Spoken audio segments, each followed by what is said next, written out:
coming up. The ball is what he said on the 1.5. Again, the handoff. So that's it. If Derby has possession, it's over. 4 seconds, 3 seconds, 2 seconds, 1 second.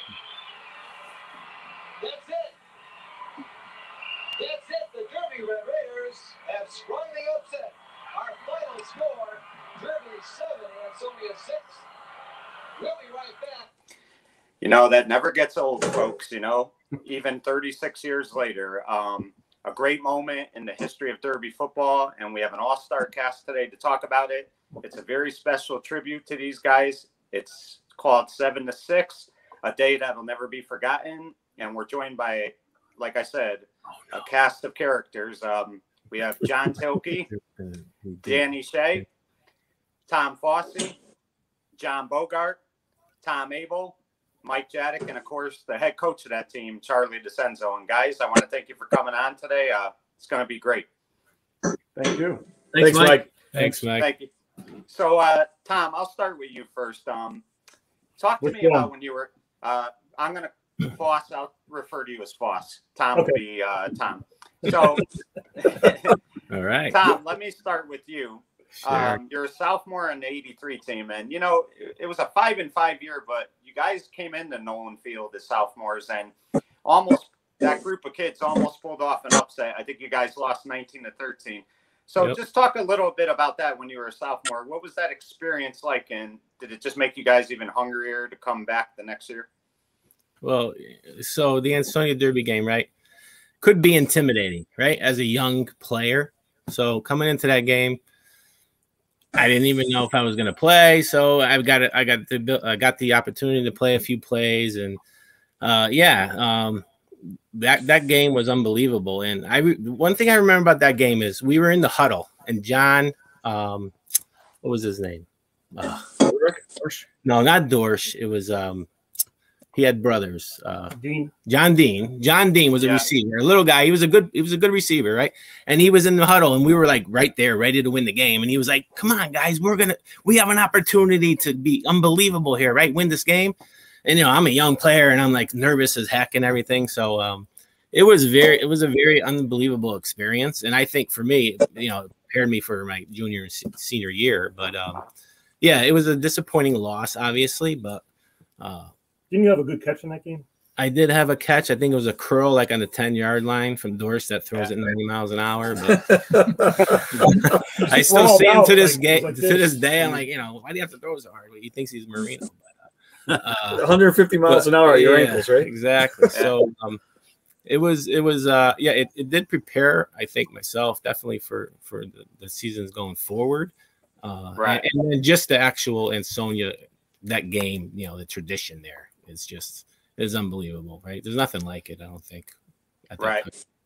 You know, Mike, you know, the following year after coming off almost pulling off an upset, and that 84 team had a great year. They went 8-2. But, you know, that day at Ryan Field, I think Ansonia won 35-0. So did you guys feel at times like, you know, no matter what you did, you just couldn't get over the hump against this team? I mean, they had that at that point. I think that was 11 straight victories they had. Just talk a little bit about, you know, trying to get over the hump against this team. Well, you talked about a previous year preparing us for our senior year. I mean, I think that game prepared us tremendously because we walked off that field thinking to ourselves, we never want to feel this way again. You know, I think we were actually we were going into that game, and we were the team that was undefeated, and, you know, we got beat pretty bad pretty quickly. And, you know, there's definitely a little bit of here we go again sometimes. And when you get down a little bit early, it does steamroll a little bit. So, you know, I think that loss really just kind of cemented that, you know, a year from now, we're going to do everything in our power to not have that same type of result. So definitely was motivating and prepared us. Definitely. Right. And, you know, Mike, correct me if I'm wrong, but you've had relatives in Ansonia for years. I think your uncle, Bobby Barth, who was the longtime PA announcer for Ansonia. So, I mean, that's one of the things about this rivalry that's so good is that so many people are related on both sides, you know, Derby and Ansonia. And, you know, you got to face these people at Christmas. You got to face them at family functions. And, you know, there's always a little, you know, jabbing back and forth. Just talk about that a little bit because, you know, you had a lot of relatives in Ansonia. Yeah, I have relatives in Ansonia. My Uncle Bob, they just dedicated something at Nolan Field to him for all the years that he put in. In our year, 85, he was actually on the chain gang.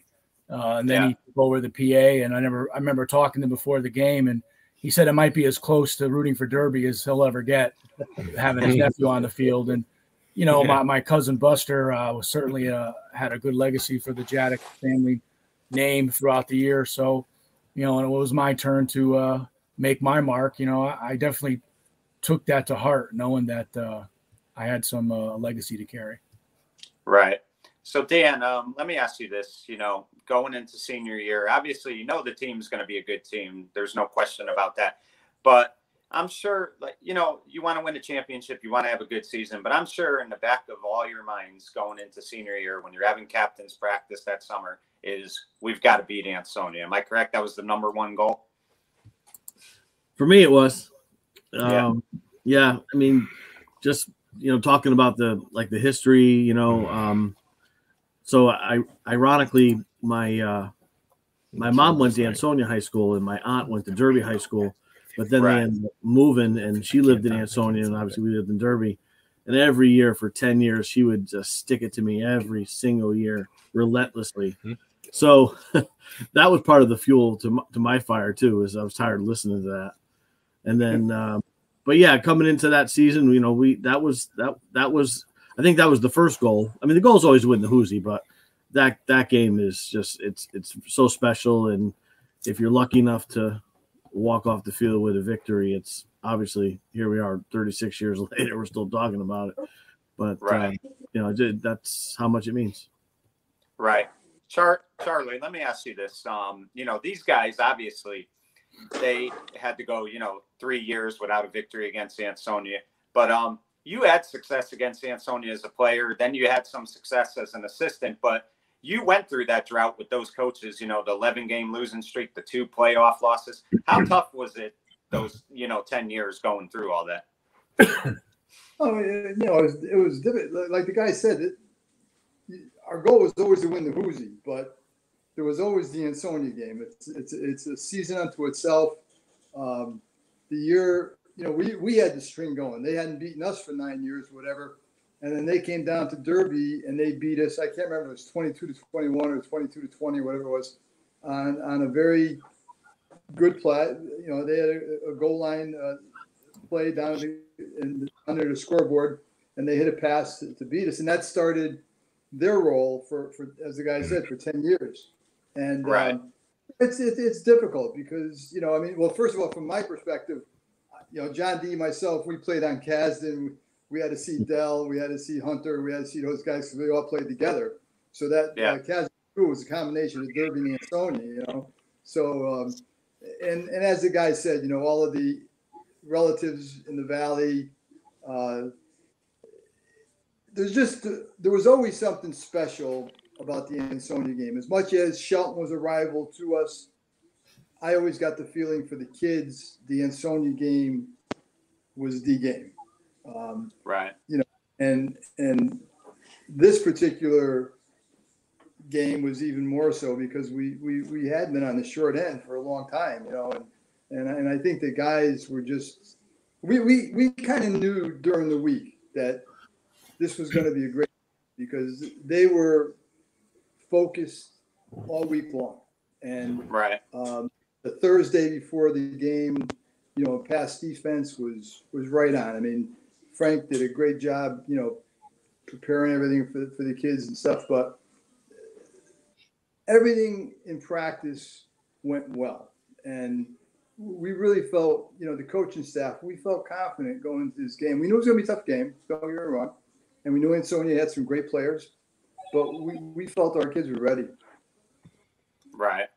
You know, Bogues and Tilks, I mean, talk to me a little bit about Coach Alu. You know, Coach Dicenso just mentioned him a little bit, but nobody took the Ansonia game more personally than Frank did. I mean, he wanted to win that game more than anybody. And just talk about his preparation because he was hard on you guys. He really was. But at the same time, he always got the most out of his players. So just talk a little bit about him as he prepared for that week of Ansonia. Go ahead, folks. You first. I was just going to say the same thing. Well, I'll take it if you want. I mean, Go for it. Go for it. I can't say enough about the coaches. You know, the coach Dicenso and DeFrancisco and Alu and Oko and Buster Jadach helped, and we had tremendous coaches, and their job was to truly build better men, better citizens out of us. They taught us about perseverance and teamwork and hard work and dedication, and football was the means to do that. So, he was Alu in particular was tough on us, but he was always very, very good to us, very supportive, and you could not ask for a better set of coaches, and Alu in particular, and Coach D as well. I mean, truly outstanding, world-class coaches. Right. I agree entirely, Tilks. I can remember very candidly or vividly that Coach Alu came up to us that Monday and said, I have an idea how to slow down Ahern and McNamara. And that was on everybody's mind. Those two were great receivers, great quarterback. And he showed us what he wanted to do, doubling up on the outside. Remember Tilks and slowing them down, keeping them from getting off the ball. And I can remember the feeling of, you know what? This is going to work. And then when you start having that, and then you start repping it in perimeter, we used to call it, and you see it working, you could see the confidence build throughout the week. So from a preparation standpoint, that's got to be one of the best games of the 80s. I think the coaching staff did an unbelievable job making it so we could believe we could slow down these all-state athletes, and we did. So it was a hell of a plan and a hell of a day. Right. Foss, let me ask you this. You can hear the surprise with Buddy Chernowitz and Ed Clement, surprised about how well we were defending some of those plays in the broadcast. They're saying if that's the way they're going to defend those plays, this is going to be a long game for Ansonia. So, sorry. Right. So, Foss, let me ask you this. Early in the season, you guys had a tough loss against Lyman Hall. It was a rainy day. But I really, Dan's brought it up a lot, and I'm sure a lot of you guys agree that losing that game is probably a turning point in the season, because you may not beat Ansonia if you don't lose that game, because you guys realized that, you had to work even harder if you were going to, beat good teams. So talk about that Lyman Hall game just a little bit. Well, it was a bad day, the rain and everything, and we were kind of young and inexperienced too. So we had to get rid of all of our weaknesses. And that game, we got exposed a little bit, and everything just fell apart because of the weather too. So it was hard to even recover offensively when we fell behind. Right. So after that, coach got back into basics. I mean, they were grilling us at practice, running the same plays constantly. We're going back to that simple football, and from there it was just like everything just clicked, especially defensively. Right. And even offensively, we got there, but offensively all year was a little iffy, but defensively all year long after that game, we were fine. What did we give up? Like 3 touchdowns after that all year? And that's what it was. We just worked out our little things. That's what happened to the Ansonia game the year before. They had gotten beat right before us, so they worked everything out and took it on us, where we haven't really been exposed yet to what our weaknesses were. And Ansonia did it. They just pounded us with it too when we lost 35-0. Right. So, Charlie, let me ask you, what that Sunday when you and the coaches, met for the Ansonia week, what was the game plan like? Obviously, talk about defensively. What was, what did you and Frank discuss, and how did you feel you had to come at this team? What was the best way to do it? Well, our defensive philosophy always kind of surrounded or emanated from the secondary. I always used to talk to Frank, even in the game. Frank, you want to blitz or not? I never wanted to put Frank's defensive backs in a bad situation, especially against those two kids. But that Sunday at my house for a long time, and as the boys said, Frank had this idea that he wanted to kind of put a man and a half on both of those kids and take our chances with the tight end, because we were almost playing in man-to-man, Johnny, a couple of times in that game. And we're just taking our chances with that. And we're going to take away McNamara and Ahern. And that was the emphasis we had. So we had a guy short, guy long. We had different ways of doing it. Guy short, guy long, guy inside, guy outside. But Frank, like I said, he put that all together. And then during the game, it was just a matter of you know, when we wanted to put pressure on or did we want to play defense, you know? So Right. our basic philosophy was always against Ansonia. Offensively, we wanted to hold on to the football. We didn't, you know, we didn't want to get into a shootout with them because they had the history, if you will, of putting up a lot of points, whereas we didn't. I mean, you know, if you look back at our history, you know, when we beat Ansonia, it's always a close game. Yeah. Our philosophy has always been, coming from Coach Lou, you know, ball control, play action passes, run the clock, you know, wear them down, you know, in the fourth quarter, just kind of take the game over, you know. Right. So we went in with Frank's concept of kind of putting a man and a half on those two kids, playing Johnny man-to-man basically on the tight end. And we had a couple of combinations to do that, and it worked out pretty well. Right.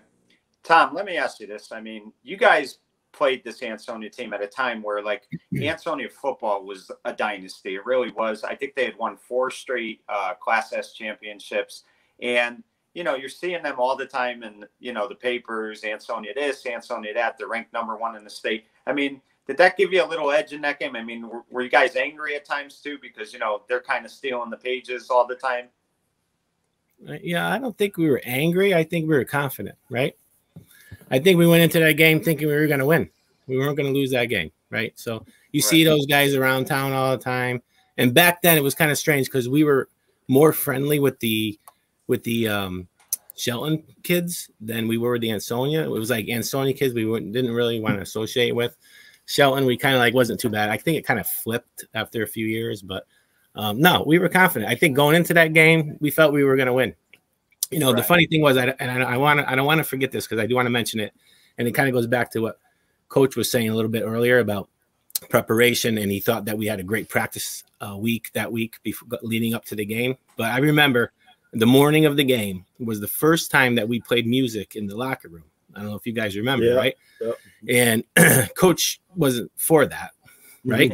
But he let it go, and he's like, you know what? I'm going to let it go, and let's see what happens at the game, right? And I'll never forget. So after the game, you know, he was interviewed, and if you watch it on the broadcast, he's like, you know, I got to talk about intimidation because, you know, he was saying about intimidation, you know, like because most people lost the game, the Ansonia game, before they even stepped on the field, right? And I think that's kind of like even Derby, right? And back in the heyday, you know, we played teams and you didn't want to play Derby. They lost those games before you even got on the field. And that wasn't the case. So he let it go. And I always remember that. And it's kind of funny. So, but yeah, no, we went into that game thinking we were going to win. And regardless of their #1 ranking or. Yeah, it doesn't really matter about the record. And I kind of agree, Mike, because I've said it many times. If we didn't lose that Lyman Hall game, would we have won the Ansonia game? I'm not sure. Right. Well, let me ask you, Coach. I mean, how do you feel about that Lyman Hall game? I mean, would you agree with them a little bit that losing that game kind of made the players humble and, you know, made them realize that, you know, they got.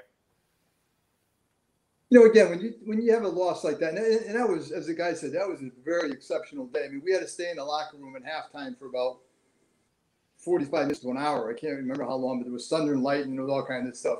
Mm-hmm. And, you know, I knew when we were going up there that, you know, Bill was going to play the weather. I mean, he you know, that was their plan, you know, and mm-hmm. They were kind of a bigger, stronger team than we were, and it kind of took away some of the things that we normally would do.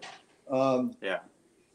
It was difficult for Mark to throw the ball, as the guy said, when we got behind, you know, it was kind of tough in that kind of weather. We had a couple of situations where, you know, we did make a comeback at him, but it was just a little tough to in that weather to complete it, you know. But I always think that when you take a tough loss like that, you know, everybody, you know, we were very self-reflective, and the coaches, you know, we sat down too, because, you know, I was never one of these guys to say, you know, when the kids win, you know, I did a great job. When we lost, you know, it was the kids' fault. That's not me. You know, if we lost, it started with me. You know, it started with our plan, our preparation. What can we do better? And as Tommy said, you know, I thought we had gotten a little bit away from what we normally did. And, we went back to basics and we said, this is, if we're going to lose, we're going to lose this way. This is our football. This is the way we play. So that's what we did. Right. The coach's Dan, point, Lyman Hall was number 2 in the state that year. That probably at the time was the best team to ever come out of Lyman Hall. Right. Right. So they were a tough team. It's like we lost, but they were a great team. Well, I mean, the Hoosie had us, Sheehan and Lyman Hall won states that year. So we had I mean, 3 out of the 6 championships were from the Hoosie, which they were a good team, but I would have loved to play them on a normal day. Yeah, I don't even like talking about it. We shouldn't have played that game. BS. Man, I still have mud. Football. I still have mud on me. Coach, how many other teams played on that day? Didn't just about every game get canceled except for us and a couple other guys? Right. So we got the win. That's all right. We'll get them back. We knew it was going. It is what it is, But it is what it is. Home game, man. Yeah. The way it is. Coach, you had given me, or you gave it to Mike, a box of videos, and that game was in there, and so I watched it maybe about 6 months ago for the first time. I thought I was mad then. I was even more mad now watching it because I played probably the first half. I played the worst half of football ever, and I mean, you watch it now. I watch it kind of sort of through a coach's eye, and I'm like, "What? I would have taken me out." It's funny. We're all still really tight, so we hang out together a lot. And I was here when Danny was putting it on. And I left. Yeah, I'm watching that game. I don't want to see that ever. Right. I'm gonna have some technical difficulties in a minute, Mike. But, my computer is gonna reboot on its own, and I can't stop it. I could hear you okay though. Let me ask you guys this: did you guys get together? Dan, I'm talking about the players. Did you guys kind of get together that weekend and hold on, Mike, he's talking. I can't hear Mike. Oh, because he's got the loudspeaker. It's on my speaker. So if we want to wait, I can hopefully do quick. It's restarting. All right, wait 1 second. Just let me know. That's what editing is for, Mike. Hear me, so, but and Coach can't run laps for this either. Yeah.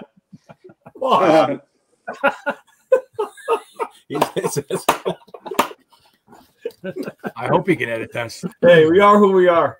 A minute, Mike, if you don't mind. Yeah, just let me know when you're back in. Yeah.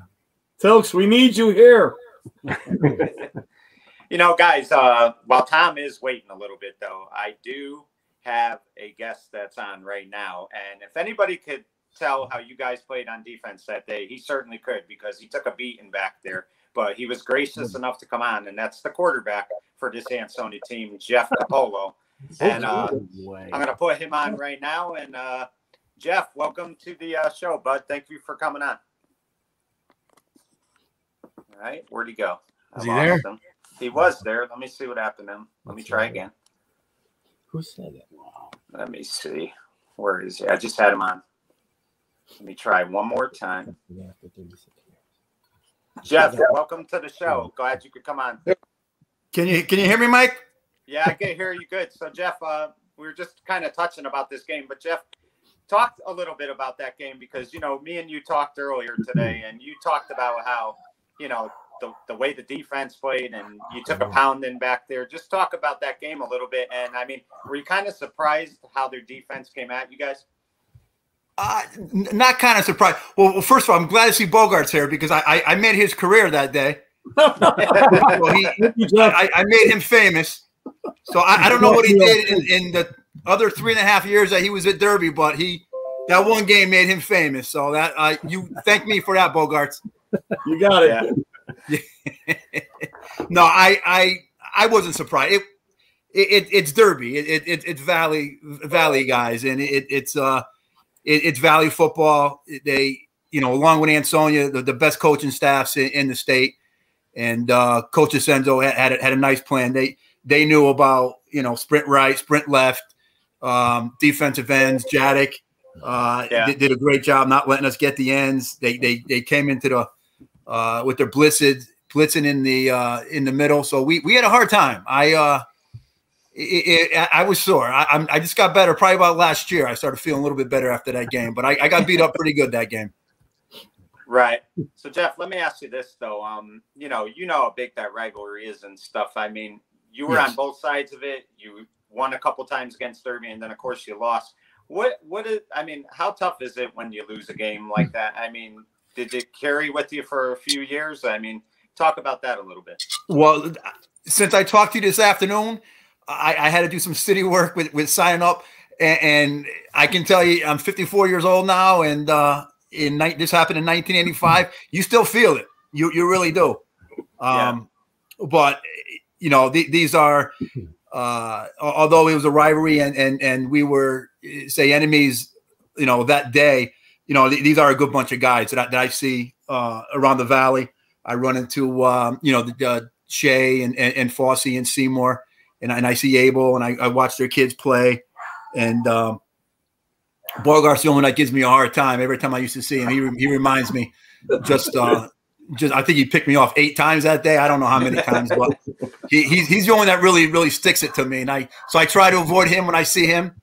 Right. I go the other way, but it does hurt years later. I mean, I remember 3 games vividly in my career, and that's the one loss my junior year to Torrington, and of course my senior year, Derby and Naugatuck.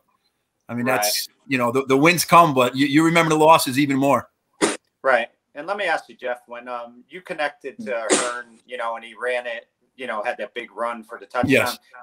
Were you guys confident that you were going to win that game at that point? Because you had struggled all day, but you got that touchdown you needed. I mean, did you guys feel at that point this game was yours for the taking? I believe momentum, you know, although there was only one play, momentum was on our side. Then I believe that's when we tried the fake extra point, and it was well coached. It was prepared for, and you know, they were prepared for the fake 2-point, the fake extra point, and then we had a couple other drives after that. We just couldn't get it in. It was like I said, it was really well coached on both sides. If you go back to that game, we used every formation, trips, quads, wishbone, one back, no back, empty backfields. We tried screens, flea flickers. It was just a well coached game, and they made more plays than we did. And their defense just besides that one play, they held up pretty well on us. And right. may I add, you know, Pat Hearn probably had one of the better games of any Ansonia football player in any game that day, and I wish we could have won for him because he deserved a better output. Right, and you know what's ironic, Jeff? You get hurt, it's 4th down, and you know most Derby fans, I think, are thinking that guess what? Their quarterback's out. We're going to win this game, and then James Lane comes in, and I mean, he almost, you know, gets the 1st down, and I mean, he could have easily been the hero in that game. Just talk about that a little bit, because it was just a crazy ending to a great game. It was. Well, obviously James was, you know, was a fantastic quarterback, and Derby might be lucky they didn't hurt me earlier. They might have lost if James came in earlier.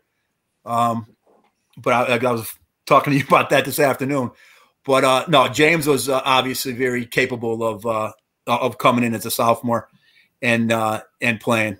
But he had a little advantage. He wasn't beat up as much as I was at that game. And I do tell him, as far as any game I played in since my sophomore year to my senior year into college, that was the most I got beaten up a lot. They were their defense was all over me right. quite a bit, and they did a real good job. Like I said, well coached.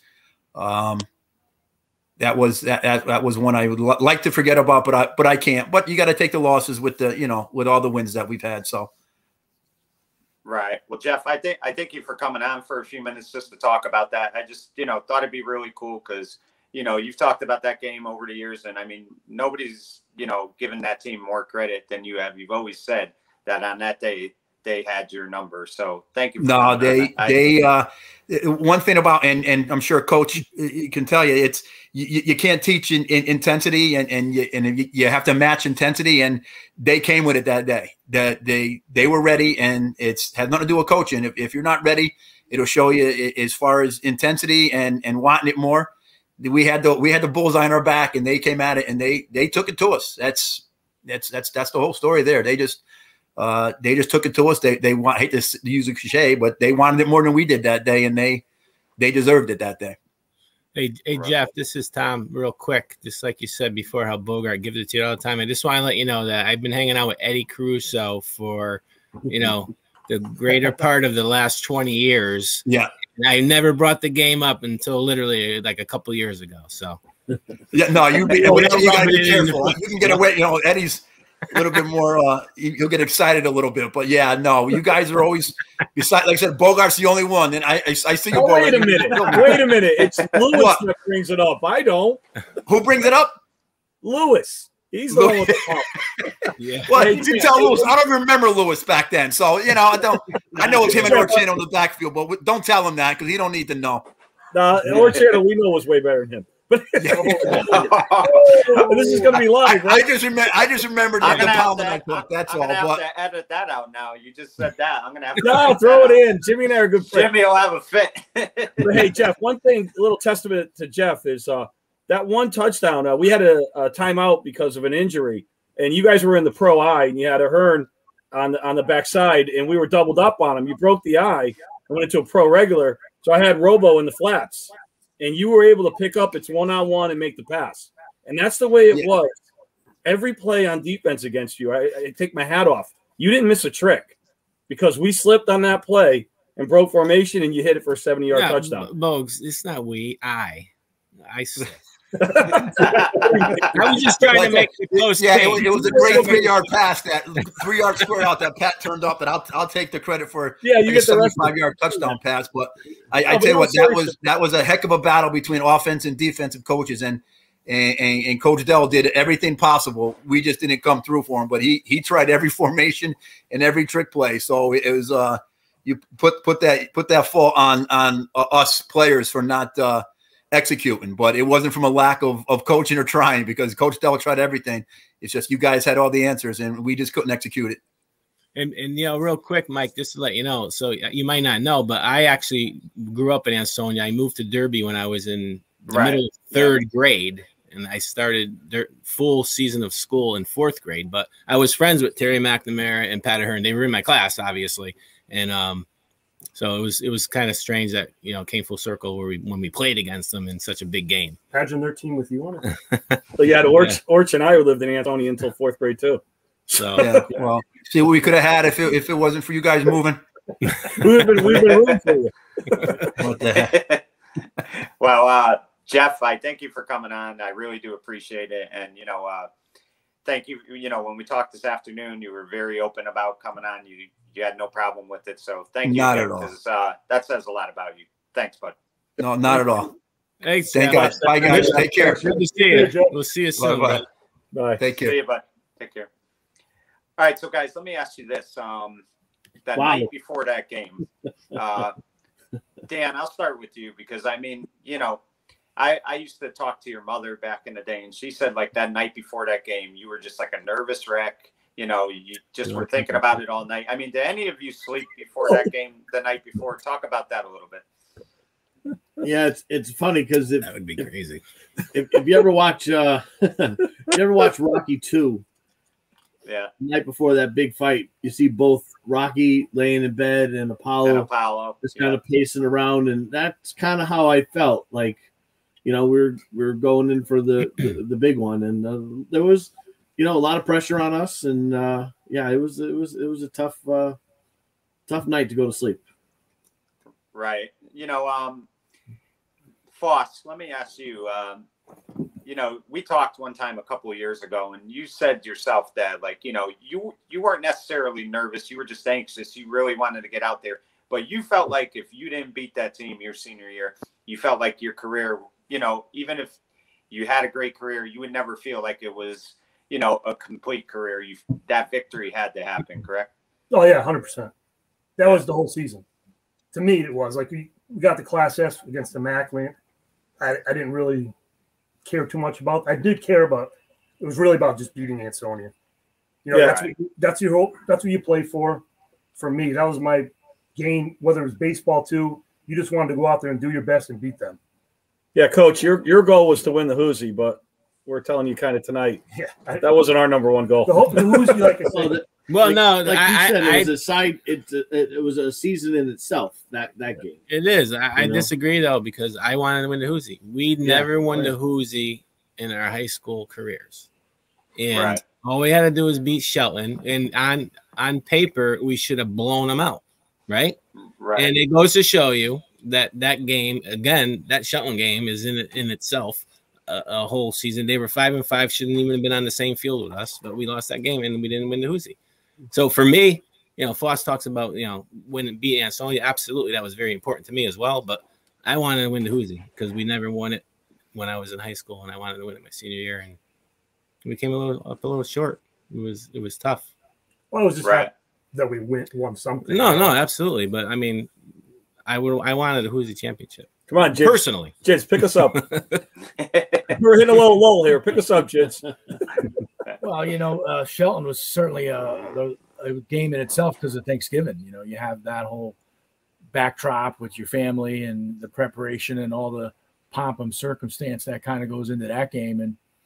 And just like we were fired up against Ansonia, they were fired up against us. So, I mean, they had that same level of intensity to beat us because that was their season, to beat Derby on Thanksgiving, take away the Hoosie, after, they had beaten us, and I think they both beat Lyman Hall. So, I mean, Shelton may have been 5-5 on paper, but they beat the two top teams in the Hoosie that year. So I think that was definitely a game that, like Jeff Coppola just said, you remember the ones you lose a little bit more. So sometimes in the right.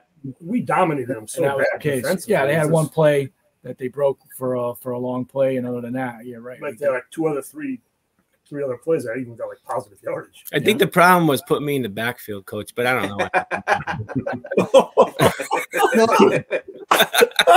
Wasn't going to go down the road. Oh boy! I always wanted to be a running back. And I had my chance. And then actually, when I went to Southern, they put me at They put you a fullback, didn't they? What are you, crazy? Yeah. We tried this already. That's the case. It's all over. There's a case we, as a coach, you say I overthought it. We should have done what got us there. We put a little wrinkle in. It didn't necessarily help us. And that's something you live with. Yeah, right. No, I'm not blaming you, Coach. The thing with Shelton losing 3 years in a row or 4 in my high school career is if you season crow well enough on Thanksgiving, it doesn't taste that bad. Right. You learn to live with it, Kenichi. Right. No, So let's talk about the game now. I mean, guys, one of the things that, I thought was very important too, and, Coach Dicenso mentioned it earlier on, is to try to keep that offense off the field. And, your offense, although you guys only put up 7 points that day, the guys did a great job moving the ball. The line blocked really well. And, I mean, Lewis and Orchano had a lot of yards in that game, even though you guys didn't necessarily put up a lot of points. You controlled the ball a lot in that game. Talk about that a little bit. Yeah, I mean, the plan was to run the ball and run it down their throats, really, because we didn't run that many outside plays. It was mostly in between the tackles, and everybody did a good job. And honestly, I know there's 3 facets of the game: offense, defense, and special teams. And that first quarter and a half, Foss's punts were a huge difference. Legendary. You watch every punt. I watched the game a million times, and I see different things every time. But if you watch, we constantly put them on their own 10-yard line, their own 15-yard line, so they had to go the whole length of the field. And Foss kept shortening it, And then it was, I think, maybe our third possession where we got it down to the 5, and then the quarter change, and then we scored the touchdown. But we kept shortening. Foss's punts were so good, they were high. allowed the guys to get down there and cover, and we gave them, long fields every time, but that was giving us, I think, 10, 15 yards a clip per possession. And that was a huge part. I know he's laughing over here, but it is true. Well, it just seemed like I did a good job. I was just kicking the ball, and that's where it landed. Well, you did a good job. That's I what didn't you're get supposed to do. Yeah, but ask Tom in the warm-ups, I was hitting 40 to 45-year-old spirals every time. Yeah. In the game, I wasn't hitting them as good as I should have. And it kept take the credit. Yeah, exactly. Well, you own it. Yeah, it kept their offense off the field, which again is another thing we're trying to accomplish. No, that is to that point. I think the formation change you put in, Coach, really made a difference. If you watch the video, we would come out in the formation and then go ahead and shift to a different formation. And you had the one where you had Abel between the guard and tackle. We called it the box with Orch behind him and Lewis behind center. And we had all kinds of options out of that. And but shifting to that, and again, I'm not an offensive authority, but shifting to that kept them off balance. And you got some good down blocks, some good trap blocks, some good kick blocks. And we seemed to move the ball really well. We had the ball inside their 30 or 20 a couple more times and didn't score. So we controlled that game for 3 quarters on offense as well. Yeah. Right. Actually, to a certain extent, hard on ourselves because we did everything we wanted to do. We should have put up a few more touchdowns, but that's a credit to them. Their defense, people always ask you Ansonia teams. My opinion was a little different than other people. Everybody always talked about their offense. I always talked about their defense. Their defense used to set up their offense constantly, give them the ball in the short field, all of that, turnovers, et cetera, et cetera. And as you said, Bo, we had a couple of opportunities. We were down there. Unfortunately, good hits. Ball came out. They got it, and that's part of the game. I mean, it goes without saying. But a credit to them. They were very well prepared on defense as well. We did put a few wrinkles in, as you said. We had a couple of shifts. We threw a long screen to Tommy off of a shift and motion and a few different things because they had a habit of flip-flopping their defensive ends and things like that where we're trying to get better matchups, 2 years before the game you were talking about the first time where we gave them a great game, 1913, we had put in a handback trap that, actually was a Pittsburgh Steelers play. And it went right up the chute, and we got tons of yardage on that play. And that's what kept us in that game. It was just one of those things. You find a little something, and you stay with it, But the kids up front did a great job. And, of course, we had 2 good backs, and when we asked Mark to throw the ball that day, he did. He made the completion that we needed. He didn't make any mistakes. That's what helped us. No bad throws, no interceptions, right? Nope. No. Yes. No. Right. No. And guys, getting that touchdown, down, I think you guys were, inside the 10, whatever it was. I mean, Saros makes a good pass to Greta Doria. And, Derby, like you said, that year was known a lot for the running. But, I mean, one thing about Saros is if you needed him to make a big play, he could always make it. And then, of course, Greta Doria, I mean, he was like the silent killer because he would make a lot of good catches that year. And that catch, for the touchdown was huge because you guys really needed to score there, or else if you don't, you can't knock on the door so many times and not get in. So talk about that a little bit. All right, good. Yeah. Jids. Oh, he said me? Tilki's got to speak up over there. Yeah, Tilki, we haven't heard you in a while. Let's hear it. Well, that was on offense. I was playing defense mostly there. I already talked about offense. It's your turn. Mike, I'll talk. Listen, I agree, Mike. Right. I took one hit and one tackle the whole game, and it was after an interception. And Shea got so excited he tackled me. Yes, that was the one tackle that was put on me that whole game. Yes, right. Yeah, you had a score there, right? I agree. Right, you can't get down there and not score so many times, right? And I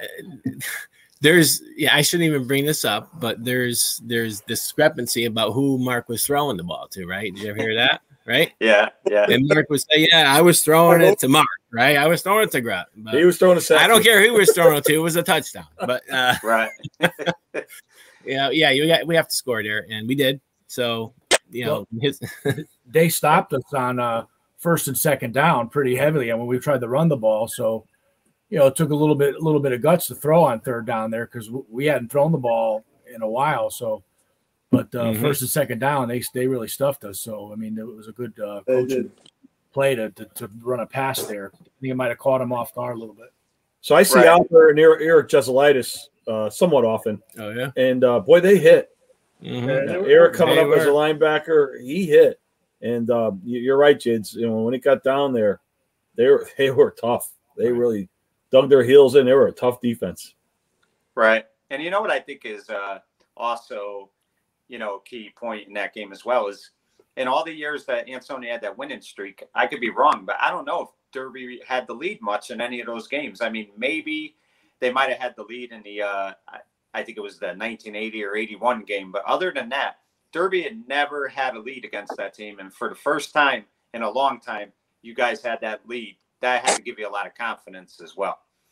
Well, not only that, but when we went up 7-0. That was the first time Ansonia was behind all season. Right. Yeah. Yeah. I mean, it was a very good Ansonia team. People forget that sometimes, but I mean, they were, as talented a group as anybody. I think they had like 3 All-Staters. So very talented group of kids. Yeah, Magner was a player, Connecticut Player of the Year that year, right? Yeah. Yeah, exactly. Was it, I was thinking about this, I think yesterday, but like, is that the only game McNamara never scored a touchdown? I'll be honest with you. I was going to look it up, be honest with you, but yeah, I mean, I'm not. It might be. That's true, Abes. I mean, it's just something I thought about, 36 years later, but I'm sure we'll get into the logistics of the game, Kenich, but I think one of the things that was huge was the way they scored on everyone, putting McNamara on one side, Ahern on the other. They'd fly to twins and do an X pattern, and it went for touchdowns because they were so fast. They didn't drop anything. They were good. And our defensive scheme against that totally confused them. And they only ran it once. And they ran it on 3rd and 4, and they got 3, and they never went back to it. And we watched them beat Shelton in week 2, if you guys remember.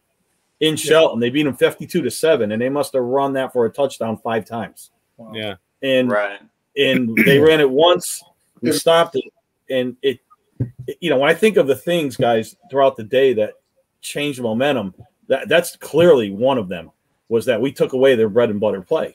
We were able to get to the quarterback. And you got the pressure was unbelievable on Coppola. He had no time at all. To add to what talking about the defense, I was basically in certain formations, I was automatically blitzing. I had to read it. So if I read a certain formation, I was going. And that's what we kept the pressure on them by that. Even though they had backs waiting for me sometimes, it was still, we were getting there so fast that it threw off their timing in a lot of areas. Well, seeing 75 come after him full speed, backs didn't like that too much. Jeff was on, I said, Jeff, you called from L State because he was so elusive. When I come flying in on him, he's so good. He sees me, and it's just hard to get him. He just steps right out of my way. That was the one thing I said too. He was off balance. That was the key of it all, to keep him off balance. Coach, you could probably speak to this more, but like they didn't try to roll him out as much as we probably thought they would have. He stood back there. The only time the one design rollout, I think, was that in that last drive where Tilki made that tackle there in that last thanks Tilki plays.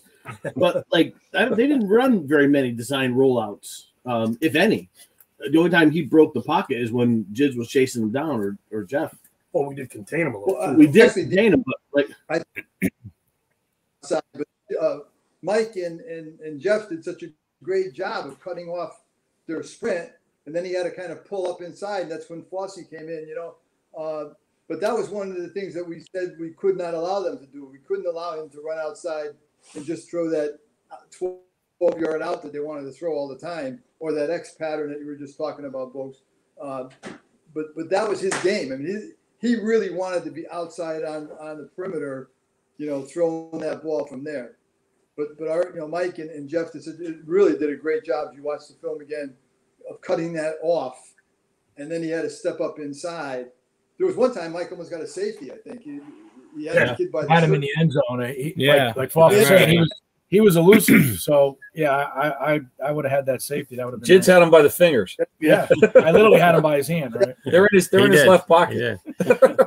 Mike, real quick, I would be remiss if I did not mention how Bogues was just talking earlier about the things, but like Bogues was not the player of the game for no reason, right? He did an unbelievable job against McNamara. If he didn't play the way he did, we don't win that game, right? Not even the 3 interceptions. We went beyond the score. And he made the extra plays. point, which, was kind of, Early on, I'm going to go to the bathroom, guys. I'll be back in a little while. Right? But no, because that was. I mean, granted, Coach Alu had an unbelievable plan and execution, but the players had executed, and watch the second Bogues play did of that. the game. I think it was like the second or third play of the game. They He were broke- in a quick out, And and he completed a pass, but you tackled him like that. And the announcer even said it. He goes, "If Bogart does this all day, they're going to be Ansonia's going to be for a long day." He So shut him those down. are some of your great plays that don't get the attention that compared to the interceptions. the pressure on the quarterback helped me a lot. I was not as fast as those guys, so Well, that's what it was. That was the Thank game you. plan. But Coach Alu came to me on Monday and said, hey, I had limited playing time up to that game. So he said to me, I'm going to put you in certain spots. And he did. And, I thankfully for the pass rush and all that, I was able to compete with those guys. But we all played great that day. And because of that, we're here talking about it 36 years later. I think everybody that played on defense that day, we had about 13 people that played, right? Because Sobin got in the game. And, Sobin and Benito. Cisco. And No, it wasn't Benito. Benito. I know if Cisco got in, but I know. And everybody had like one play in that game. Everybody made it. Like Bobby Sobin had a great force We were fumble. locked in. Yeah. So let me ask you, going into the half, you guys are up 7-0, and you almost don't want to even go into the locker room because you're playing so well. You want to keep the momentum going. So I'll ask Charlie first, then you guys.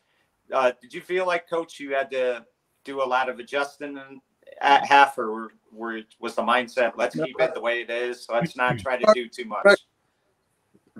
The coaches met. We just talked it over a little bit. We just wanted to continue what we're doing. We couldn't ask the kids to play any better than they had, so we weren't going to do anything drastically different. We're just going to stick with what the plan was, and hopefully, punch the ball into the end zone one more time, to get that little bit of breathing room, But no, we were confident in what the kids were doing. Right. And guys, what was your mindset going into that locker room? I mean, I'm sure you just wanted to get back out there. I mean, you had to be confident, like you could play with this team. You could beat them. I mean, was that the mindset going into the half? Definitely, yeah. yeah.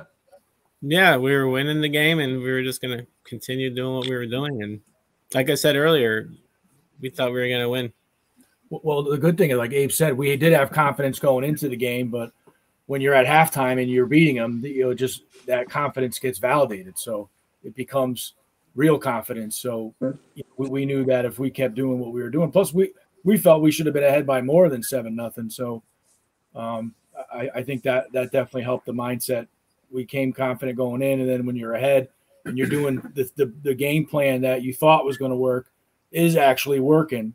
And when you're in a trench against someone man on man, and they can't do certain things, and you can dictate the game to them outside of a team concept. When you can do certain things one on one and they can't stop you, then that's confident too. And we felt like that they couldn't block us, they couldn't pick up the blitz as well as they wanted to. And as Jeff's a great quarterback, the receivers are great, but a lot of that's based on timing. So when you make a quarterback throw a little sooner than he wants to, or you make him adjust a little bit, then it just makes everything a little harder. And they probably weren't used to a harder way to make those plays. So, I think it helped us that like we talked about, that we had some hard games. We were behind. We had to come back, and maybe they had a disadvantage because they didn't have the blitzes working against them. They didn't have the tight coverage before that game, and it was harder for them to adjust afterwards. I thought we had a little bit from the line point of view. We had the edge on them. Yeah. Yeah, the line was fabulous for us. We had this on defense. We had the speed over their offense. That's hard for them. I watched you on several plays blow someone into the second and third level. Sometimes. Yeah, I mean, you guys were killing people that day, and I made a few mistakes on offense. That was we all very did. seldom I did that, but it was, And there were plays too. that where, eats at me a lot this day too. But- yeah, Foss, we'll watch a big win, and he just points out all those mistakes. To that point, like there were plays where we did make mistakes on the line, and if you watch them, like there was one play in particular where I don't know why Tony didn't block the tackle, but he decided to go around and try to block the end. The top came right through. If he had kicked out that end, Orch was leading through. Lewis would have walked into the end zone. Right. Those little mistakes are those mistakes that, Coach, you said in the interview at the end that we gave them opportunities that you can't give an Ansonia team and come out on the right side of the stick. And those mistakes could have cost us. Like when Ansonia dropped passes. Them dropping passes are the same equivalent of us missing those. But you know what? That's a great defensive scheme. Their all-state quarterback was thrown to 2 all-state wide receivers, and the defensive scheme was take them out, make the tight ends be the heroes, right? Mm-hmm. And don't you want your secondary players to be the ones that got to step up? And like you said, Ubi and Shortle and Henry, they drop passes. And if they don't drop those passes, maybe it's a little tougher game. But we didn't let Ahern and McNamara catch it. And again, hats off, Coach, to you and Coach Alu and Zuba too. You guys did a great job. That wasn't going to be a problem in the running game. It was just the passing game. Yeah. Right. Well, I'll tell you, if you want to watch a battle, it's something that I remember from watching the film that weekend. Go back and watch Orch, and I think it was Brecklin or something like that. Brecklin. Going at each other. I mean, my God, it was – we were in power all day, and Orch had to kick out. And my goodness, those two kids had to be very tired that night because they were pounding each other. I still see Brecklin walking around in circles all the time. Very physical. We say that all the time, Coach. That he was definitely concussed after that game because he was a pinata. Yeah, exactly. Yeah. You know, guys, you brought up Orch, but as good as he was blocking that day, I mean, he may have made a game-saving catch as well because on a screen pass, the Ansonia defender had that pass picked off. He was going to run down if he got it, and he took it right out of his hands and saved that game as far as I'm concerned because if they score there, who knows what happens after that. That was I would have caught him. I remembered the play from the 2 years earlier when they lost in the States. Remember that fumble return? Yeah. As soon as I seen that pass, it's like, oh no, the same play, and I ran the other way. I was taking off to go. But so if he caught it, I was getting him. Those are the plays that normally Ansonia does make. Yes. Yeah. You know what I mean? Like even Coach in the 90 championship team when you guys played Ansonia, I think there was an early fumble and Sharkey picked it up and ran it in for a touchdown. And you're like, oh boy, this is going to be one of those days. But obviously, you got to keep that right. Those are the plays that Ansonia capitalizes on, but they didn't that day. And thank God. You know, I had the misfortune to have to wrestle Orch every day after that football season, so I can attest how strong he is, or was, and is. So, you're right, Kenich. Old style football. I mean, that was old style bread and butter. Here we come, and Orch and that kid, they just went at each other all day long. Yes, they did. We love watching it. Yeah. Yeah. So, Tilks, let me ask you this. Tom alluded to it just a second ago about, you got 3 all-state players, the quarterback and the 2 receivers. So, I mean, that secondary had its work cut out for them. But, also, I think a big part was the line, the way they played up front, because they put so much pressure on Coppola that it gave you guys, it made things a little easier for you guys because they had so much pressure on him. He had to get rid of the ball quick. So just talk about how great that front line played as well. Oh yeah, absolutely. With a adversary like that team, it required a whole team effort on our part, and the line did a tremendous job putting that pressure on. It broke their timing, and Alu's plan was perfect. He doubled up where he needed to double up. He took some chances.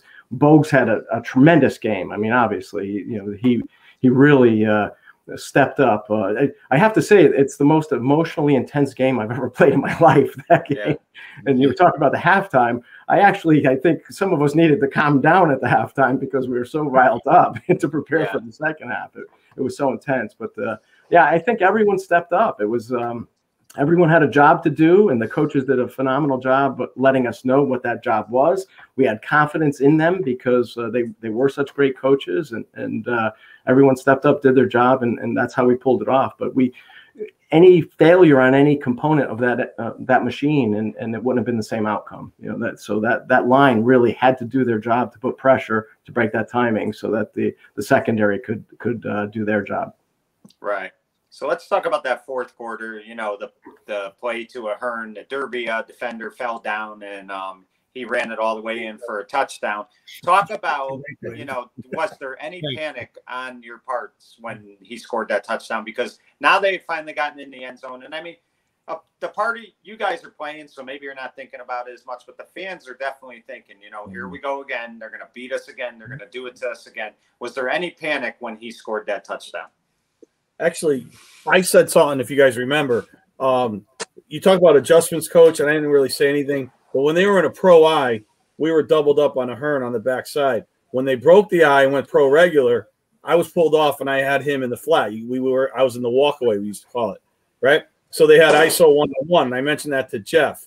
And they scored because we made that change, and we quickly changed right back.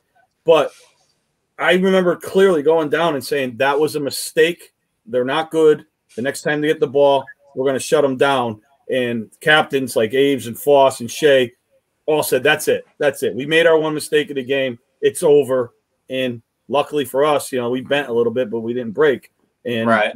I at least view that as a mistake. They didn't earn it. We screwed up. They're not going to get another play like that again. Yep. And I think that was pretty much the mode we had, right, guys? Basically. Yeah. I agree. I wish we shut them out. Yeah, I wanted to shut out too. Nice, but, yeah. We had an argument at Dutchess once about that, but whatever. Shut out too. I don't think they've ever been shut out in how long? I wonder if it was their plan to go for two. Did anyone ever find that out? When I heard it was. Yeah. Well, the announcers. Bobby, after that, and they had planned that when they scored their first touchdown. Now, I'm sure in their mind they may have thought they were going to do that earlier in the game, but their plan was they were going for two. They had practiced that particular play, and they were going to go for two. And they stuck with their plan, and they tried it, and it didn't work.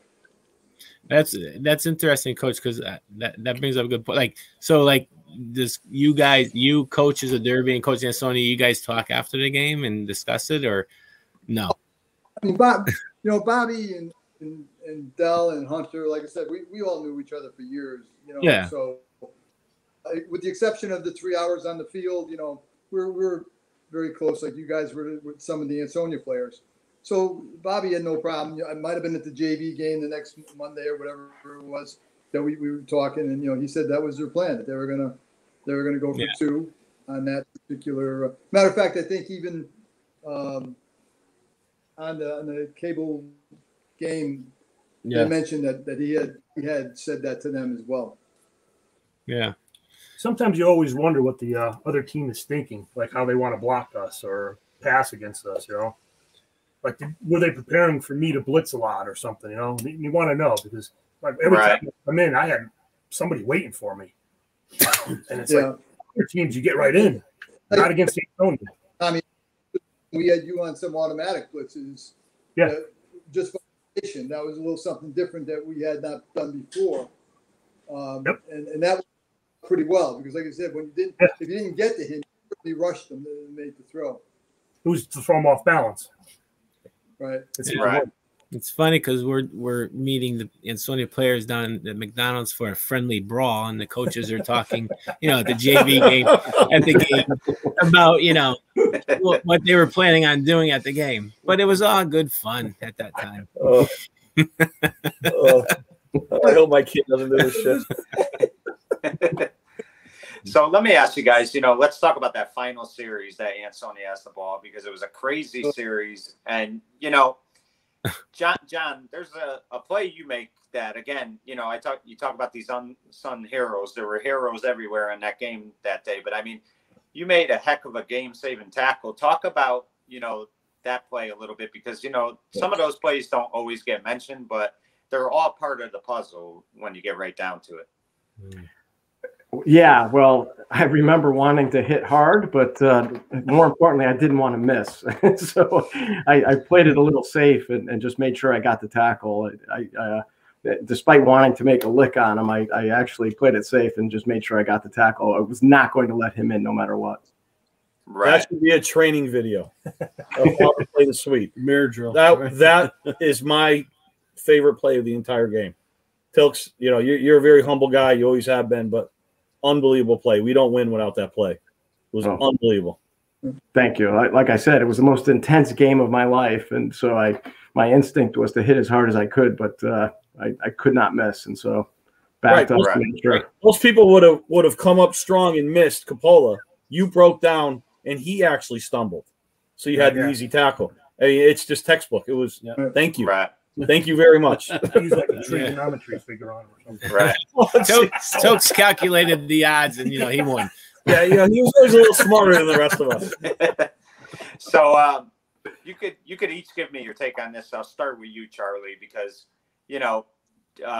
Coppola gets hurt and Jimmy Lane comes in, and Jimmy would have an outstanding career as a quarterback, but back then he was still a little unknown. But he comes in and he makes a hell of a throw, and they're short maybe a yard and a half. Just tell me what you're thinking when their receiver catches that ball. I mean, did you almost just want to faint? I mean, what were you thinking? Just about. Remember, it was fourth down. This is a ball game, and I'm saying to myself, one time, we got to do this one more time. And, Jimmy Lane came in. God bless him. I got to know Jimmy very well, a couple years down the road. He looked like a Pop Warner kid, for God's sakes. He was this little kid, and I'll tell you what, if you watch that particular play, he dropped back, set up, you would think he had been starting for 30 games. He just did everything, pinned that ball right there. And when the receiver came down, I swear to God, my head dropped. And I said, I just couldn't. I said, it can't be. And ironically, I looked up, and here we are jumping around. And I said, what the hell's going on? I didn't realize the size. I thought they got the first down, too. That was my same reaction, Coach. Yeah. My same reaction was, oh, no. And all of a sudden, Olenowski, rest in peace, and Shea start hugging, and I'm like, the heck's going on? Floss's was the best reaction. Put both hands in the air. Yeah, watch the tape. Watch Floss's reaction. I just looked at Floss, and I knew that they were short. Yeah, so. I thought they got the first down. I was like, oh, boy. Well, I think it was you that was doing this. Right. Yeah. I had to be. Do you know what's interesting, though, guys? None of us covered anybody but McNamara on that play. Right. Yeah, and there was a guy. I mean, he was wide open over there. Yeah, it was a Hearn. That was my guy. Yeah, that was my guy. And Abel's. It was mine and Abel's guy. We just saw a young quarterback staring at one receiver the whole time, and we were all there to help in case he broke a tackle. And if a Jeff Capole's in the game, no, you don't leave people uncovered. So I guess maybe that was one of our advantages is that, we didn't cover a Hearn at all. You and I were supposed to be doubling up on him. We didn't even cover him. You just saw that young quarterback stare at that one receiver the whole time. If he ever looked the other way, that would have been a bad ending. The credit to Ansonia, the timing on that play was just so. As a defensive play, a lineman and blitzing or lineman, we couldn't get there fast enough. Yeah, right. And I got in that the play was over.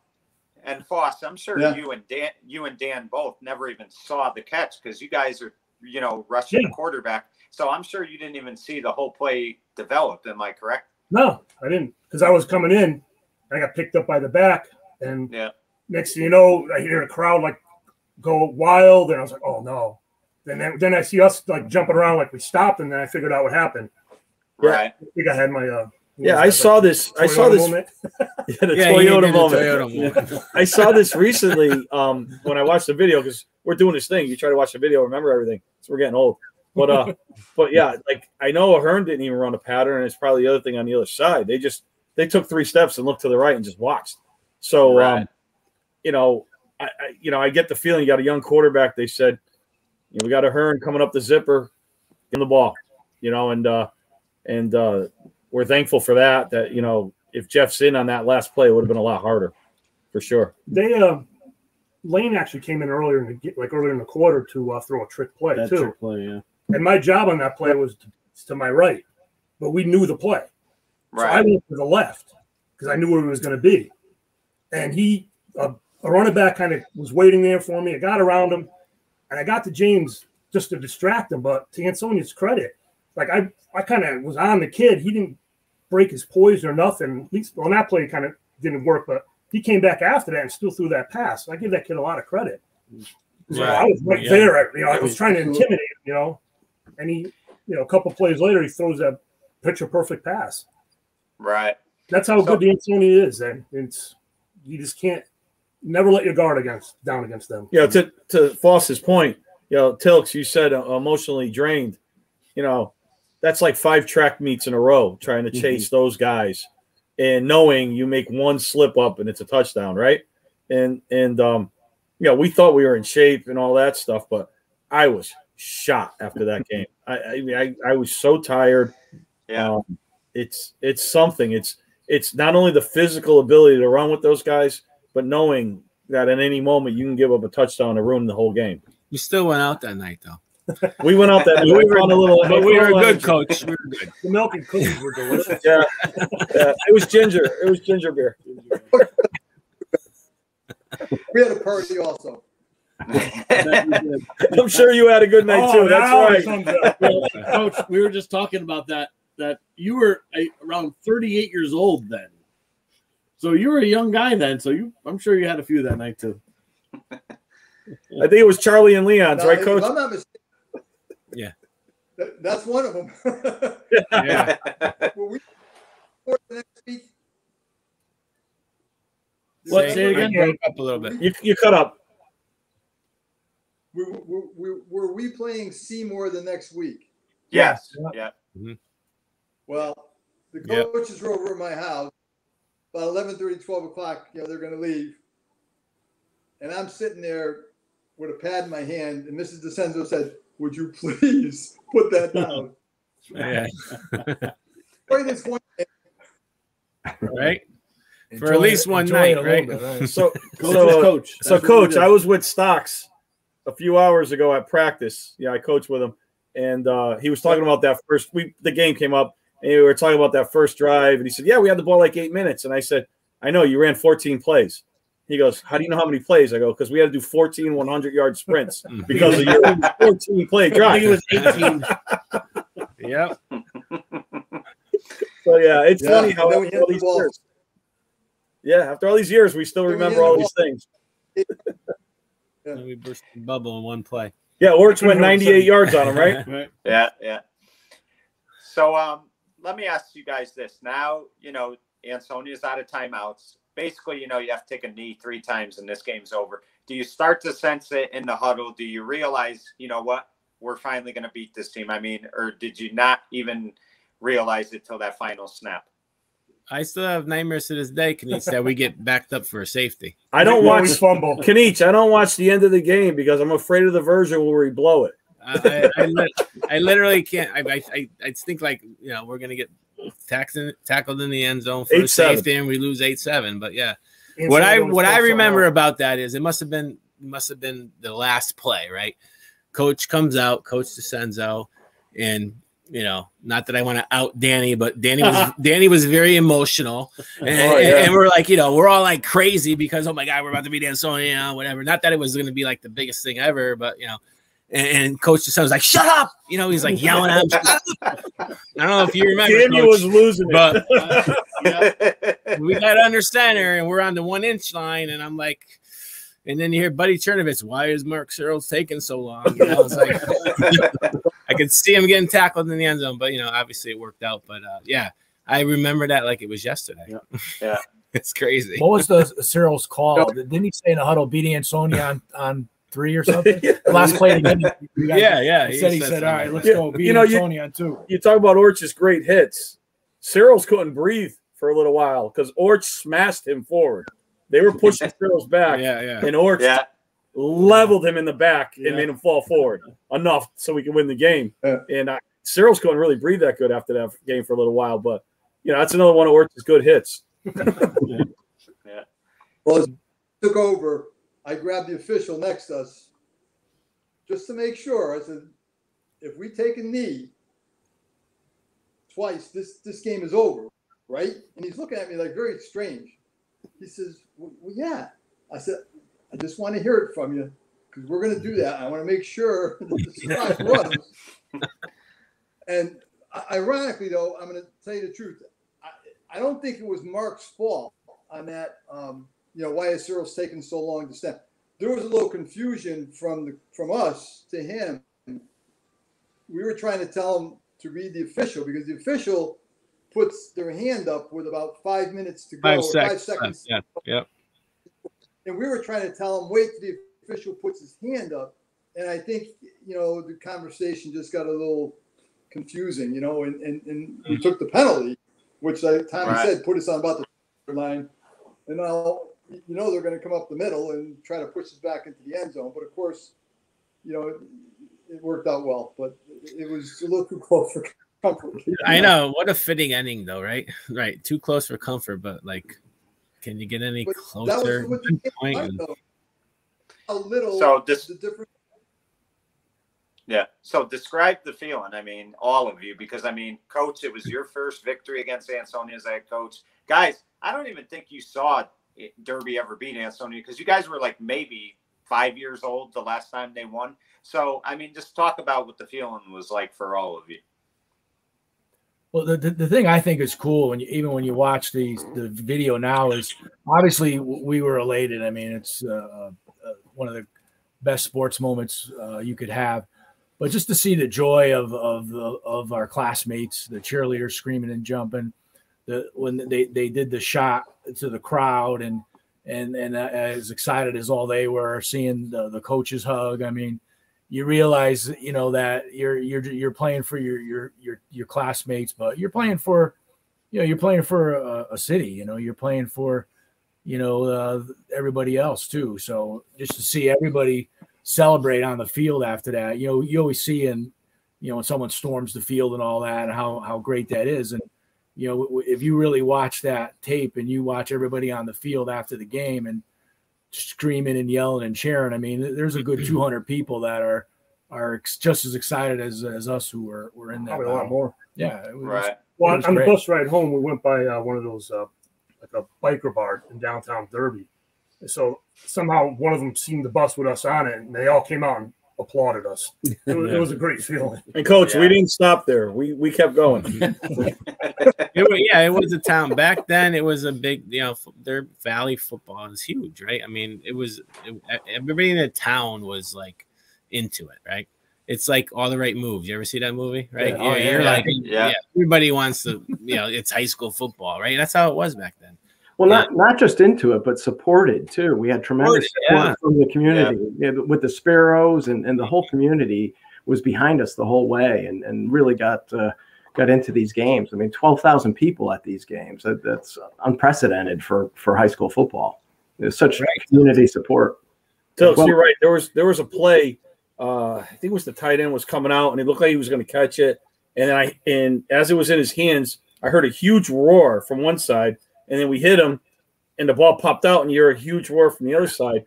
And I got up with a Hearn, and I looked at him. I'm like, there's a lot of people here. Holy cow. And he was like, well, holy cow.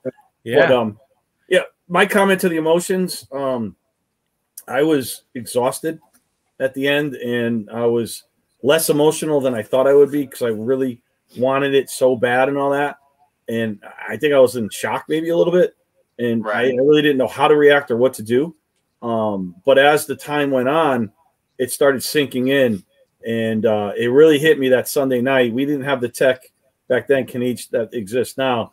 So we all watched it that Sunday night on Valley Cable, the replay. Yeah. And you watch your friends with you making plays, and you could really see from the bird's eye view how important every single play was, every single piece of the puzzle was to all of us coming together and win. And, I wept a little bit, and we talked about not sleeping the night before. I slept like a rock.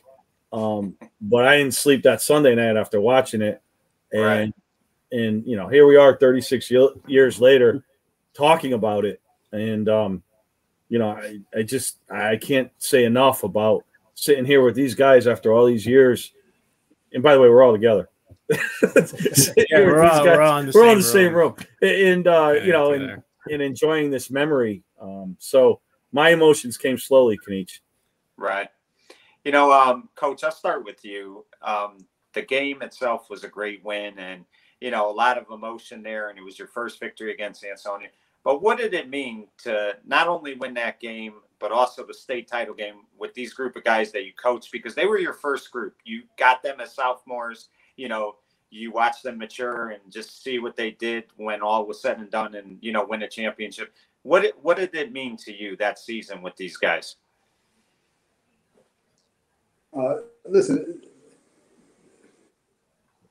the important, I think what I'm seeing now with these faces on this screen and the friendships that they've carried for 36 years, I think that's what it's all about. You know, yes, the football games are important to all of us, don't get me wrong.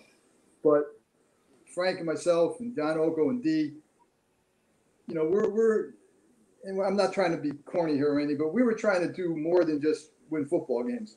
We felt that football was a very difficult task to make young boys into men. And if we did the right things, we would win games. Coach LaFlippo used to tell us, if you take care of the little things, the big things happen on their own. And that was kind of the thought. I was lucky. I was schooled by a man, Coach LaFlippo, and Frank Allen. Those are the two guys that schooled me.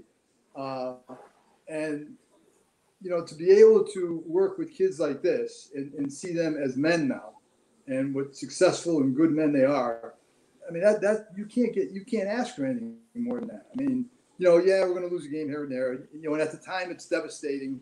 But when you look back now, you know, that was part of growing up. That was part of what made us what we are. And so, you know, that's why I still get emotional about this stuff, because this is what it's all about. I mean, where do you go to find a group of guys like this 36 years later that are still tight friends? They would do anything for each other. I mean, you know, you can't ask for anything more than that. Right. Me and Danny are actually related. Yeah. Ross brags about it. Danny doesn't really mention I don't know. He doesn't admit that publicly. I'm sorry. So you're 100% right. It's it is. It's the one thing that you know, we were always friends, obviously, but you know, I think that's one thing that sports and football does is it bonds you forever. And I think, you know, it kind of started with this game, and you're right. I mean, we are all as close as ever. We're all in our close to mid 50s now. And you know, Bogue said it best. Like, we, you know, when Mike approached us about doing this interview, we were like, we all got to be together. And the guys at Tilks, obviously he's in Virginia, but we were all sitting here in my basement, and it was important that we were all together. And if I could have had all 50 kids here, I would have. But it's you know, it's funny. You get the eye rolls from the kids or my wife. You know, you're gonna talk about that game again? Oh yeah, you're damn right we are, because this is the result. You know, people don't realize how much sacrifice goes into something like this. I mean, you know, we can say what we want about Ansonia, Shelton, Seymour, I mean, at that time, Valley football was, as you guys were saying, so intense and so important. And kids sacrifice to play football. I mean, you know, other kids are going to the beach. You know, I mean, you guys sacrificed, you worked together, you stuck together, you played hard, you practiced hard. Your parents bought into it. I mean, that's one thing. You know, I coached in Derby for 30. I don't think I ever had a parent ever say a crossword to me. You know, and we had some bad times too, but we were always supportive. I mean, you know, when we won, you know, if we needed a little bit of from somebody to help us out with sweatshirts or something. People were always there. Like John said, the community was behind us, and that went for Shelton, Ansonia, and Seymour too. And it was all the same.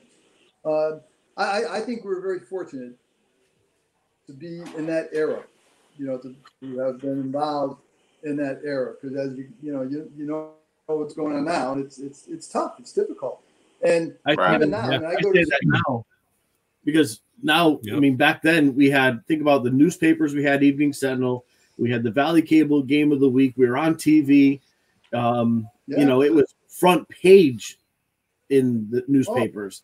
Now there's a little blurb, there's no TV coverage the way, we all have the games on VHS, and you're right. Those games were on the radio. A couple of years ago, I went to the Derby Ansonia game. First of all, on a Friday night, which we could never have done, and then no way. I said, we better get a seat. I was so disappointed that these poor kids didn't have that same experience that you guys had. There were a couple hundred people there. I mean, there were a couple hundred people standing on the roof of their clubhouse to watch our games. It's just unfortunate. We were very lucky. We were lucky to be, in that era when football was in the Valley was so very important. And I do believe, I mean, the people of the Valley, I think, were very lucky. They had good, I mean, I'm not patting ourselves on the back now, but they had good coaches throughout the Valley. I mean, Bill McAllister, Ansonia, Bobby Lisi, Hunter, Spooney up in Seymour, Bob Ridley and Shaw. I mean, they had good people to work with their kids. And these were great men. They really were. I think to speak real quickly about the bonding, like it's interesting because, here we are 36 years later, right? Yeah. Our generation, it's unique because when I was in college, right, everybody I talked to, like, weren't friends with their high school friends. Like they always say, like, you make your lifelong friends in college. Well, that's not true because personally, I don't really talk to anybody I went to college with. And we in the Valley, I think it's different. And it's interesting to hear you talk, Coach, because the same thing. You're friends with, the guys that you grew up with. It's like a unique thing in the Valley. And I think it's awesome because, these guys are my brothers for life. And we're still here, almost 40 years later. And it resonates, right? And it's we lost it. It's not there. It's not here anymore. But at least I'm glad that it is for us.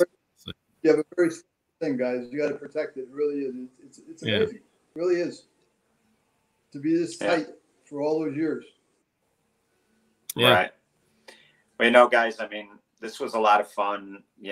I can never thank you guys enough for that game because, like I said, that was the first time I saw Derby beat Ansonia, and it was a crazy day, but it was a day I'll never forget. And, you guys talk about being nervous watching it still. I told Charlie the other day, when I watch it, I still get nervous. I still think, they're going to make that 2-point conversion, but it's a credit to you guys for, winning that game because that got Derby back with the rivalry again with Ansonia. Derby would win about 4 or 5 more times over the next 10 years against them. And it really started that day in 1985, on October 24th, I think it was, whatever it was.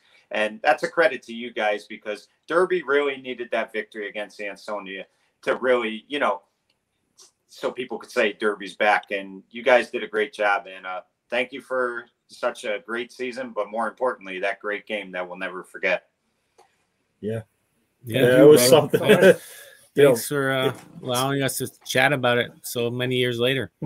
Again, old guys. And I'm glad Coach Coach impressed me about all the things he remembered. No, I'm not being mean. I don't know. I'd give him sprints on that one. Do some sprints. I'm going to do a couple 100 yards tonight just for you, Coach. But Coach, I got to say one thing. Your speech about us not being intimidated is because you threw us out of practice. I remember, and I quote, "Get out. No, wait. Run a mile, then get out." We deserve it. I think I blame Shea. I blame Shea. You called screen right, and he went left. Yeah. You called screen right. I went screen left. And I was standing out there. I'm like, where's everybody? We got thrown out right after that. I just wish my son had the opportunity. Go ahead, Coach. You cut out, Coach. Not until we've accomplished what we needed to accomplish, then we throw them out. Yeah, you got it all done. I noticed, but yeah. You know what was really cool is when Thomas was going to play for you, and then unfortunately got hurt. But I was very excited that you were going to be able to coach him. But yeah, that would have been awesome. That was very disappointing event. That was honestly, Tom. That was one of the reasons why I went back. I said, I'm done. I'm not doing it. And when I had an opportunity to coach a few of your kids, the kids, I said, oh, I got to do it. And then he gets messed up in a scrimmage. God. I know. Would that have been your first father-son coaching experience? Right? Yeah. Probably, yeah, right? Probably. Yeah. True, yeah. As a head coach, definitely, yeah. It was that was unfortunate, and that team would have had a real good year too. I think that injury really hurt them. So too. Yeah.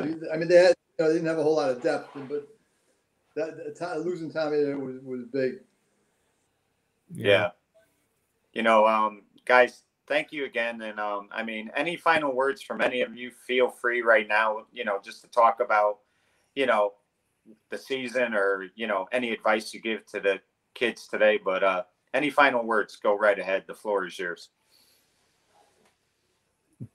Stokes, you go first. Yeah. The smartest goes first. No, I go back to what I said at the beginning, where football was a mechanism by which the coaches taught us how to be good men, good citizens. They taught us the value of teamwork and dedication and perseverance and overcoming obstacles. And that's such an important lesson in life. And football is a great way to learn it. So for the kids today, I know that they've struggled, especially this year. And hang in there, guys. And there is a bigger purpose. There is a bigger component to playing football and playing football for a place like Derby. So I really hope that the current organization can be in better posture for next year, so that the kids can benefit like we did from playing football for Derby. Such a great legacy in Derby. I want to see it continue. Well said, Jen. Hear that. Yeah. Well, guys, thank you again. It was an honor, and we all appreciate what you did for Derby. And it's great that you guys are still great friends, and that we're able to see you all the time. So thank you again for coming on. I really do appreciate it. Hey, thank you, Mike. Coach, thanks for jumping on. We appreciate it, and we love you. And we were very fortunate to have you and Dee and Doc and Coach Zuba. You guys were the best, and we love you. We appreciate it. Truly world class. Thank you. Thank you. We always appreciated your efforts. We really did. Yeah. I never made a tackle. What's that? I said I never made a tackle. Wait. Time out. I think you did. Wait a minute. Remember that day it snowed in practice before the state game? You tackled D. I saw it. That wasn't hard to do, though. That was a great tackle, Denise. Yeah, awesome. I thought your special guest was going to be D. That would have been fun. Guess who called the special guest?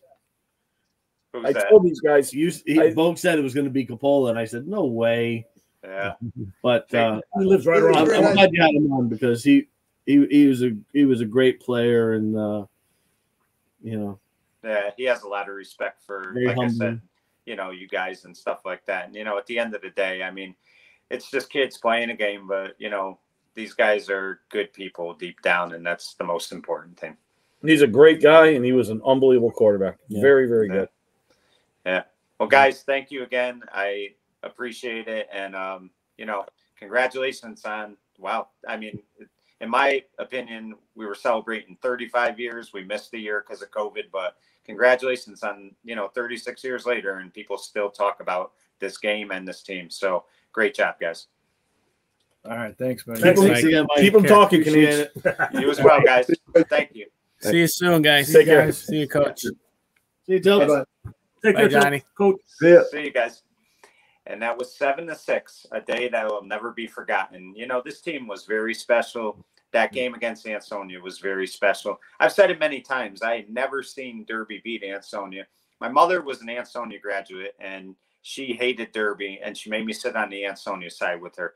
I can remember these pom-poms, and they wouldn't stop talking. They were going, go Ansonia this, go Ansonia that.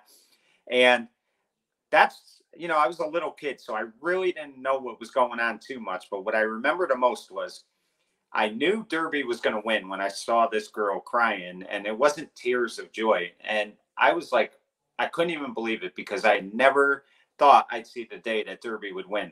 And I just remember what the town was like that day, what the parking lot was like that day, what the streets were like that day. Derby had finally beaten Ansonia, and it was a tremendous, tremendous afternoon at Nolan Field. You know, a lot of times when streaks end, you have to do them in, you know, very unique ways. You know, you saw the Red Sox, they ended that streak against the Yankees by winning 4 in a row and winning Game 7 at Yankee Stadium. Derby, you know, I think for them to beat Ansonia, they had to beat them at Nolan Field. You know, when you want to, you know, end the streak, you have to come there and do it on their turf, and Derby did. These were great men, great leaders, you know, coached by great human beings who cared a lot about these kids. They're a credit to the town. They're a credit to the school. They're a credit to the program. For 7-6, a day that will never be forgotten, I'm Mike Kenichi saying good night, everyone.